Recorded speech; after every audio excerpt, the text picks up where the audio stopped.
Hi, everyone. Welcome to another week of leadership theory.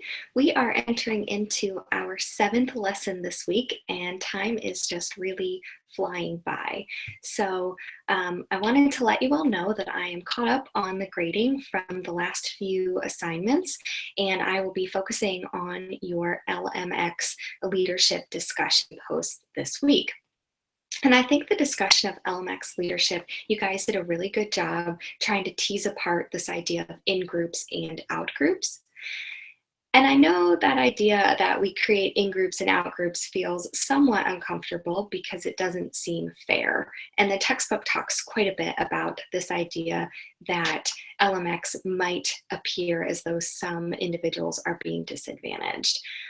But it does also perhaps represent more of what we would consider reality in organizations. This idea that some individuals are closer to the leader, and for this reason, they receive benefits and resources, support, and time that other individuals might not necessarily receive because they're in the outgroup.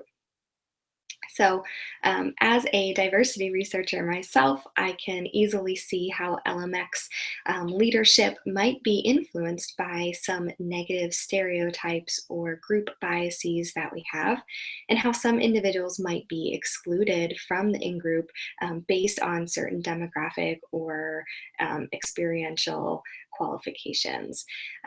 I think you guys did a really good job also trying to tease apart whether or not LMX is a true type of leadership and how it might apply differentially across different groups. Really good job. I'm looking forward to finishing up those discussion posts, and I think you all have really shown thoughtful consideration of these ideas. One thing that you might not notice on the syllabus is that we are now moving away from discussion posts and moving more towards personal essays.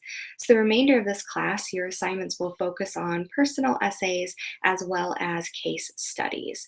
And this is nice for those of you who have other obligations outside of this class because your assignments don't have to be first posted by that Friday. You'll now have until Sunday evening to complete your assignments since there is no discussion component. I will say just some general advice as you take on those essays and case studies is the first thing is to make sure you're including outside sources.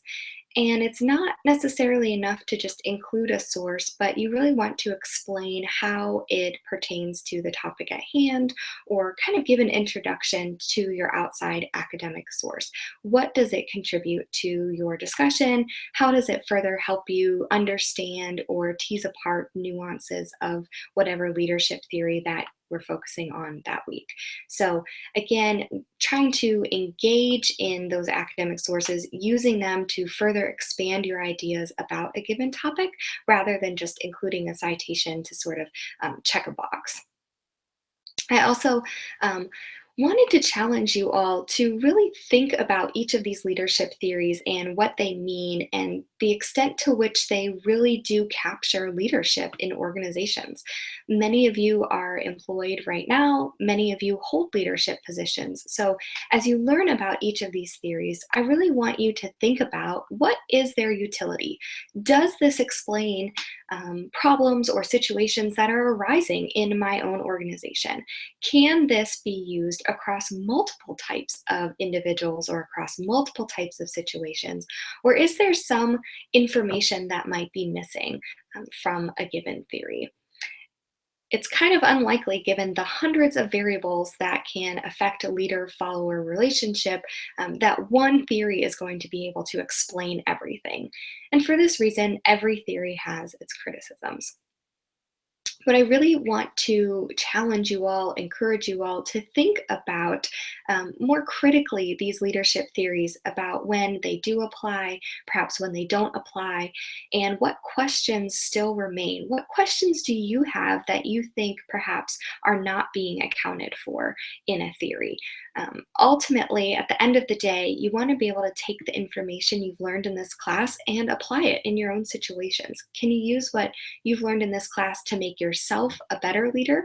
And can you use it to more fully understand your own leaders and why perhaps they engage in certain behaviors or what it is that they're doing that is effective or ineffective? So, really, the end goal is for you to be able to take this information and empower your own actions rather than to just simply learn each of the components of the theory. Um, and so most of you are doing a really good job trying to think outside the box, but I wanted to encourage you to keep that up. You don't have to necessarily agree with every point in the textbook or agree with every point in the course lesson, as long as your ideas are founded in rationality and perhaps even founded in your own experiences. I think it's good to really challenge these assumptions and ask if these leadership theories in your experience align with how leaders and followers behave. Um, so, with that in mind, we are this week moving into one of the most popular theories of leadership, transformational leadership. I am sure that most of you have heard about transformational leadership. It tends to focus more on emotions, more on values, trying to transform followers throughout the leadership process, throughout the work process.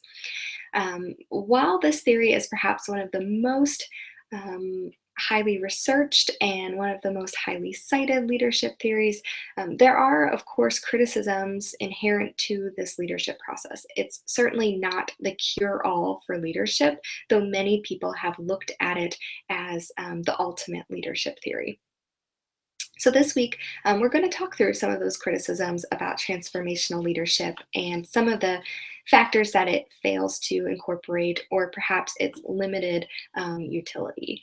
For example, there was recently a review published in Academy of Management annuals that said basically transformational leadership might not be helpful because it explains everything and is explained by everything.